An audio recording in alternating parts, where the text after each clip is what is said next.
देश में हमारे इतिहास को जो जिन लोगों ने लिखा, उन्होंने कई वीरों को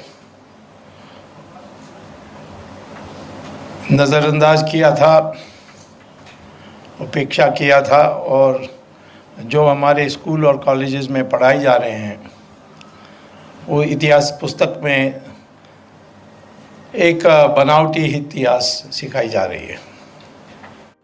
वी द इंडिया जिन्होंने ये कार्यक्रम आयोजित किया है उसको मैं धन्यवाद देता हूँ, क्योंकि देश में हमारे इतिहास को जो जिन लोगों ने लिखा,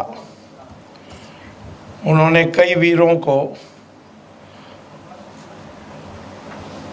नज़रअंदाज किया था, उपेक्षा किया था, और जो हमारे स्कूल और कॉलेजेस में पढ़ाए जा रहे हैं वो इतिहास पुस्तक में एक बनावटी इतिहास सिखाई जा रही है।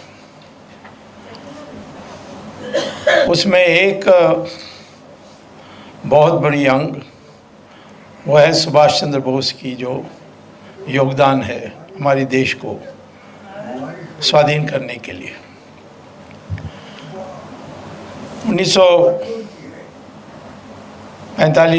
1953 में कलकत्ता यूनिवर्सिटी के वाइस चांसलर, उस समय एक्टिंग गवर्नर भी थे, उन्होंने एक दावत रखी थी, भोज पर बुलाया था उस समय एक्स प्राइम मिनिस्टर क्लेमेंट एटली। 1945 से 1950 तक वो ब्रिटेन के प्रधानमंत्री थे, लेबर पार्टी के, और रिटायर होने के बाद वो दुनिया घूमते थे भाषण देते हुए। पर हिंदुस्तान जब आए, कलकत्ता में उनकी एक विषय पर भाषण हुई थी, और उसके बाद रात को भोज में लोगों के साथ बैठकर उन्होंने बातचीत की। तब एक्टिंग गवर्नर और कलकत्ता यूनिवर्सिटी के वाइस चांसलर, उन्होंने उसको एक सवाल पूछा, और ये सारे छपा हुआ माना कि 1945 में तो ब्रिटेन विजय हो गई थी, और क्विट इंडिया मूवमेंट, जिसको तथाकथित क्विट इंडिया मूवमेंट, ये वैसे फेल भी हो गई थी। तो क्या मजबूरी थी, क्या विवशता थी कि ब्रिटेन को हिंदुस्तान छोड़कर जाना पड़ा। तो उनसे पहले किसी ने ये पूछा, क्या महात्मा गांधी के आंदोलन के कारण? तो एटली ने कहा, नहीं, बिल्कुल नहीं। महात्मा गांधी की आंदोलन और उनकी बनाई हुई संगठन कांग्रेस, इतना ही उपयोगिता उसकी थी कि किसके हाथ पर छोड़कर जाएं, ये सवाल उसका जवाब था। लेकिन छोड़ने का कारण दूसरा था,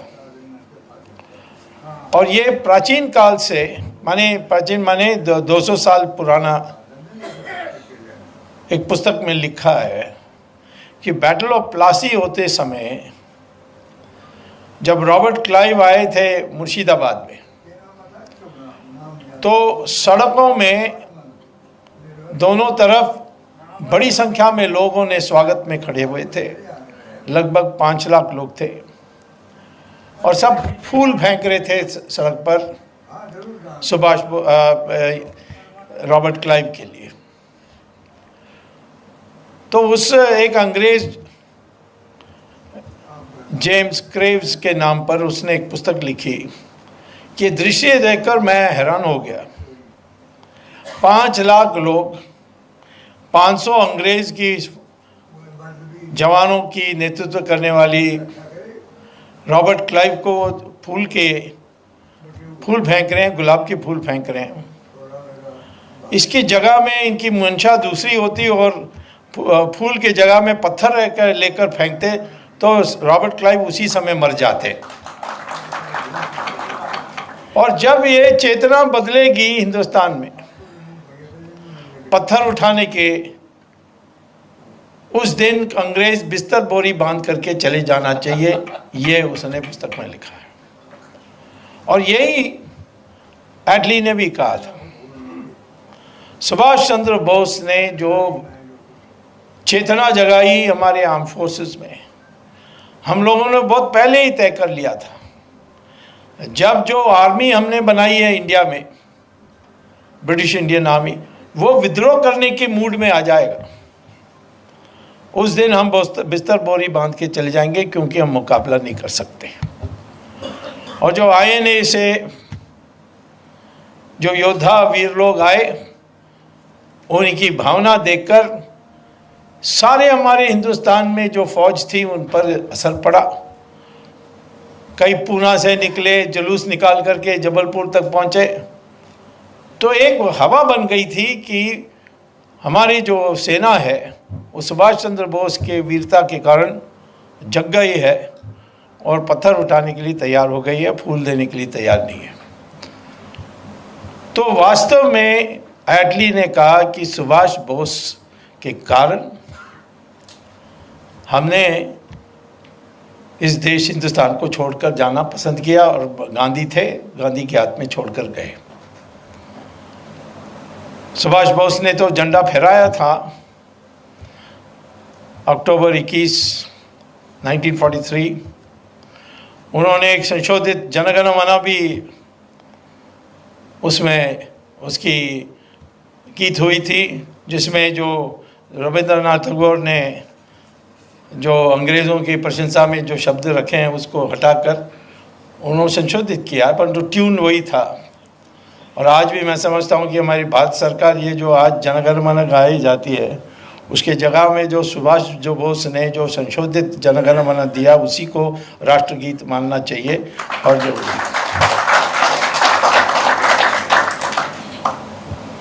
मैंने जब मैं लॉ मिनिस्टर और कॉमर्स मिनिस्टर था 1991 में, तब एक सवाल आई थी हमारे प्रधानमंत्री के पास, चंद्रशेखर थे उस समय प्रधानमंत्री। उन्होंने कहा कि ये जापान लोग बड़ी दबाव डाल रहे हैं कि, यानी चंद्रशेखर ने मुझसे कहा, बहुत दबाव डाल रहे हैं कि रिंकोजी एक मंदिर है टोक्यो में, वहाँ जो अंत्येष्टि यानी जो एशेज़ हैं वो सुभाष बोस के हैं, उसको वापस ले जाइए। तो मुझसे उन्होंने पूछा कि पता करिए कि क्यों अभी तक हम लोगों ने इसको माना नहीं और क्यों नहीं वापस लाया जाए। तब मैंने जब शोध किया तो कई मुझे दस्तावेज़ मिले थे, और उसमें से दिखाई पड़ा कि थ्रू आउट कई बार ये सवाल आए थे, और सवाल में ये बात थी कि बड़ी ये विवादास्पद बात है कि नेताजी की अंत कहाँ हुई, कैसे हुई, और इसीलिए इसकी जो अस्तित्व है या इसकी जो वास्तविकता है अभी तक तय नहीं हुआ, इसीलिए इसको एशेस को वापस नहीं लाना चाहिए। तो वही फैसला हुआ। परंतु जो दस्तावेज़ मैंने देखा उसमें मुझे आश्चर्य हुआ कि एक स्टेनोग्राफर थे जवाहरलाल नेहरू के और आसफ अली के, जिसका नाम था जैन, श्यामलाल जैन, मेरठ का। उसका खोसला कमीशन को दिया हुआ एफिडेविट भी था उसमें, और उन्होंने लिखा है कि 1946 दिसंबर जवाहरलाल नेहरू ने मुझे रात को 11 बजे बुलाया कि पजामा में हो, जो भी हो, अब तुरंत आओ, टाइपराइटर भी लाओ, एक कार्बन भी लाओ, और तुरंत पहुंच जाओ। दरियागंज में वहाँ ऑफिस थी, वहाँ पहुँचे वो, और जवाहरलाल नेहरू ने फिर डिक्टेशन दिया।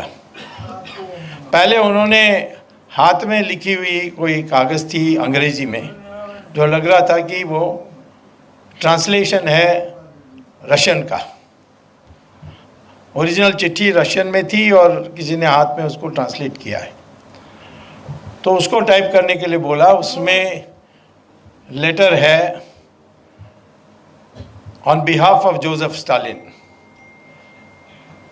कि सुभाष बोस हमारे यानी साइगॉन में हवाई जहाज़ से चढ़े, परंतु टोक्यो नहीं गए, परंतु चाइना के मंचूरिया एरिया में दालियन वहाँ पहुँचे और वहाँ से जीप से उन्होंने रूस की सीमा पार करके रशिया पहुँच गए। ये उसमें डिस्क्रिप्शन है। और सुभाष बोस उस समय समस्या थी क्योंकि जापान हार गए थे। हारने के बाद उनको कहाँ जाना था, इंडिया नहीं आ सकते थे। उस समय अंग्रेज़ हमारे देश की कब्ज़ा करके बैठे हुए थे, तो कहाँ जाकर शरण ले, इस पर उनके दिमाग में ज़रूर ये बात बहुत गहराई से वो सोच रहे होंगे। तो उन्होंने ये तय किया कि मेरा तो पुराना परिचय रशिया से है ही, और उस समय रशिया का और अमेरिका और इंग्लैंड और अमेरिका की संधि हो गई थी, इसीलिए उनको जर्मनी जाना पड़ा। लेकिन अब परिस्थिति बदल गई होगी, तो इसीलिए रशिया जाना ठीक है। जो सुभाष चंद्र बोस की हवाई जहाज़ में दुर्घटना में देहांत हुई जो बात थी, वो तो एक ही जगह से निकली थी, वो भी एक टेलीप्रिंटर सर्विस टोक्यो से 1945 में अगस्त 24 या 25 तारीख को, कि 18 तारीख को टोक्यो में ताइपे में सुभाष चंद्र बोस की एयर क्रैश में अंत हो गई है।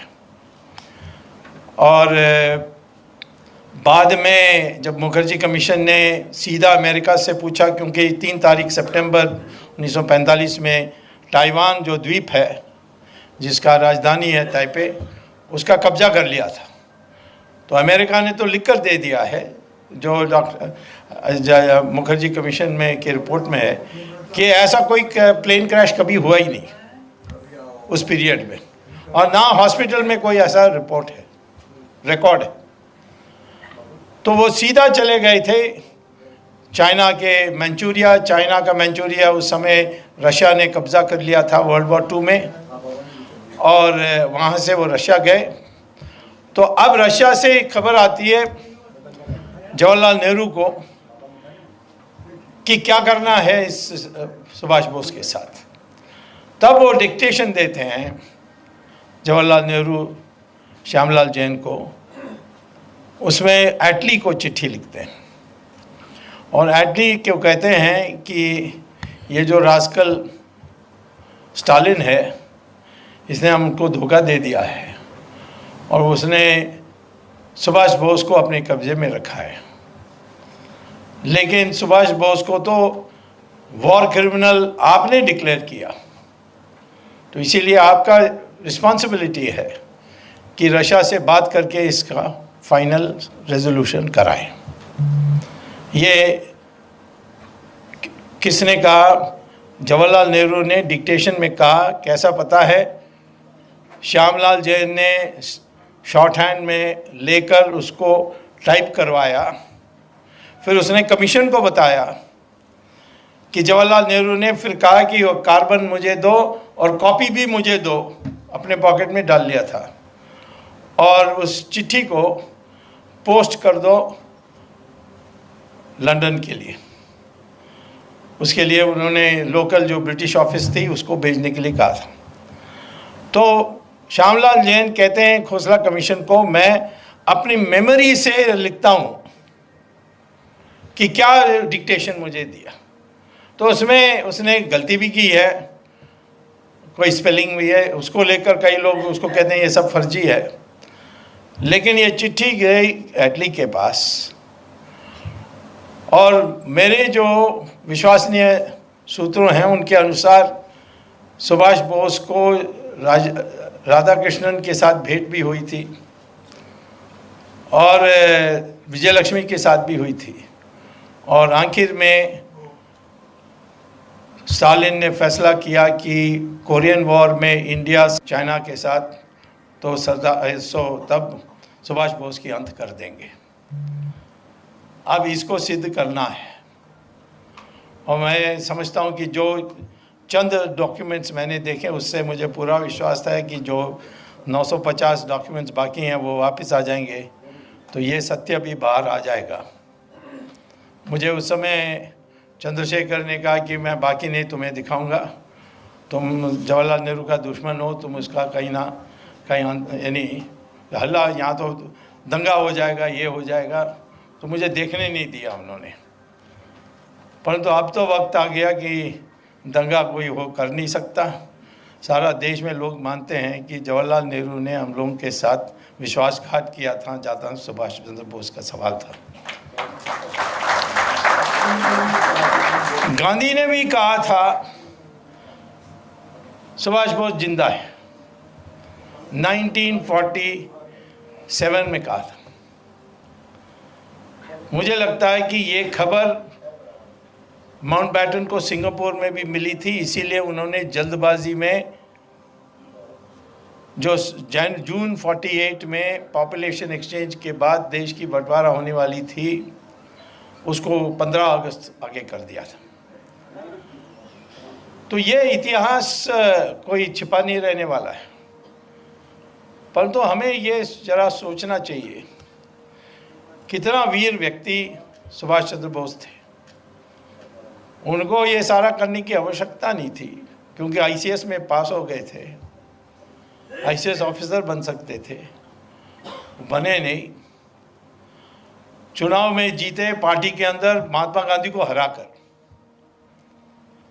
अध्यक्ष बने, फिर उनको दिखाया कि कोई कोऑपरेशन नहीं है, तो फिर उन्होंने अलग से फॉरवर्ड ब्लॉक बनाकर फिर ब्रिटिश के ज़माने में वो देश को छोड़कर गए, और उन्होंने जो वातावरण बनाई उस कारण से हमें आज़ादी मिली थी, हम स्वतंत्र हुए। हाँ, ज़रूर ये बात सही है कि गांधी नहीं होते तो अंग्रेज़ सोचते रहते कि कैसे जाएं, क्योंकि सुभाष बोस आ जाते तो उनकी पीछा करते तो फिर अंग्रेज़ों का अंत हो जाता।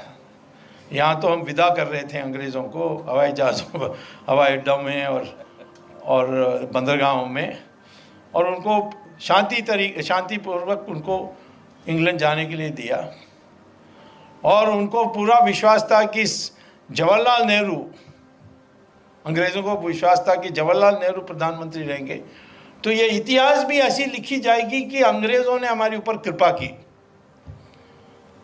और ये सारे जो इतिहास के पुस्तकों में जो गड़बड़ बकवास लिखी हुई है, आर्यन द्रविडियन, अब तो डीएनए टेस्ट ने तो प्रूव कर दिया कि सारे हिंदुस्तानी को डीएनए एक ही है, कोई आर्यन नहीं, कोई द्रविडियन नहीं। और करुणानिधि बेहोश होने के पहले 2 साल पहले बेहोश हो गया था, उसकी चेतना और सब चली गई थी। उसके पहले मैंने उसको बताया था कि सारे जीवन तुमने द्रविड़ द्रविड़ कहते रहे, पर तो द्रविड़ तो संस्कृत शब्द है, त्रिविद माने जहाँ 3 समुद्र जुड़ते हैं, दक्षिण भारत। और अब तो डीएनए कहता तुम्हारा डीएनए और मेरा डीएनए एक ही है, तो काय को तुम इतना द्राविड़ आंदोलन करते आए हैं। आखिर में आपको बताना चाहता हूँ कि करुणानिधि की जो लाश है उसमें भगवा पहना के उसको लिटाया गया था। इस देश की संस्कृति, इस देश की धर्म, आखिर में उसी की जीत होने वाली है। ये सारे जो टेम्पररी जो हमारी रिवर्सेस हैं, इस पर आपको किसी को चिंता नहीं करनी चाहिए। जो हमारे देश की जो युवा पीढ़ी है, उनके काल में जो भारत की वास्तविक सुंदर इतिहास है, वो फिर स्कूल में और कॉलेज में पढ़ाया जाएगा, और हम नए लोग बनेंगे जो सुभाष बोस चाहते थे। दोस्तों, हमारे देश को आज़ादी ऐसे ही नहीं मिली। इस आज़ादी के लिए हमारे बहुत से क्रांतिकारी लोगों ने अपनी जान दी है। लेकिन इस वीडियो को आपने अगर ध्यान से देखा होगा तो आपको सुब्रमण्यम स्वामी जी ने बताया है कि पिछली सरकार ने कैसा किया है हमारे जो क्रांतिकारी हैं उन लोगों के साथ। अगर हम पिछली सरकार की बात करें तो जो अब तक हमें बताया गया है या जो हमने किताबों में पढ़ा है वह सब सरकार के द्वारा ही इतिहास को बदलकर हमें बताया गया है। देश की आज़ादी से लेकर सब कुछ जो सरकार ने चाहा उसे ही किताबों में बताया। हमारे महान क्रांतिकारी हुए जिन्होंने देश को आज़ाद कराने के लिए अपनी प्राणों की आहुति दे दी। सुभाष चंद्र बोस, चंद्रशेखर आज़ाद, भगत सिंह, सुखदेव गुरु आदि लोगों को आप जानते ही हैं। उन्होंने देश को आज़ाद कराने के लिए अपना कितना सहयोग दिया और अपने प्राण देश के लिए न्यौछावर कर दिए। लेकिन कांग्रेस की सरकार थी और उन्होंने हमें बताया कि आज़ादी चरखे के दम पर मिली। महात्मा गांधी का नाम सबसे ऊपर रख दिया गया और जिन्होंने अपने प्राणों को देश के लिए न्यौछावर किया उनका नाम इतिहास के पन्नों से गायब कर दिया। पुरानी सरकार को ये परंपरा रही है कि उन्होंने हिंदुओं का साथ न देकर गैर हिंदुओं का साथ दिया और हमारी किताबों में जिसने हमारे देश को लूटा उनका विवरण आज तक हमें किताबों में पढ़ाया जा रहा है। हमें यह नहीं बताया जाता कि सुभाष चंद्र बोस जी के पिताजी का क्या नाम है, लेकिन किताबों में यह ज़रूर पढ़ाया जाता है कि अकबर के पिता या दादा का नाम क्या है। आपने सुब्रमण्यम स्वामी जी की बातों को ध्यान से सुना होगा तो आपको पता लग गया होगा कि कैसे इन लोगों ने सुभाष चंद्र बोस जी के साथ व्यवहार किया, क्योंकि महात्मा गांधी अहिंसा के पुजारी थे लेकिन सुभाष चंद्र बोस ने अंग्रेज़ों के सामने कभी नहीं झुके और उन्होंने अंग्रेज़ों का डटकर सामना किया। उन्होंने उसके लिए आज़ाद हिंद फौज का गठन किया और अंग्रेज़ों के खिलाफ खड़े हो गए। दोस्तों, अगर आप भी सुब्रमण्यम स्वामी जी की बातों से सहमत हैं तो इस वीडियो को ज़्यादा से ज़्यादा लोगों तक शेयर करें, क्योंकि जानकारी शेयर करने से ही दूसरे लोगों के पास पहुंच पाती है। हम अपने चैनल पर लगातार ऐसे ही वीडियो लाते रहते हैं जो सच को उजागर करती हैं और जो भी पुरानी घटनाएं हैं उनको जो पर्दे डाले गए थे उनको सामने लाती हैं। इसलिए चैनल को सब्सक्राइब करें ताकि वीडियो का अपडेट आपको मिलता रहे।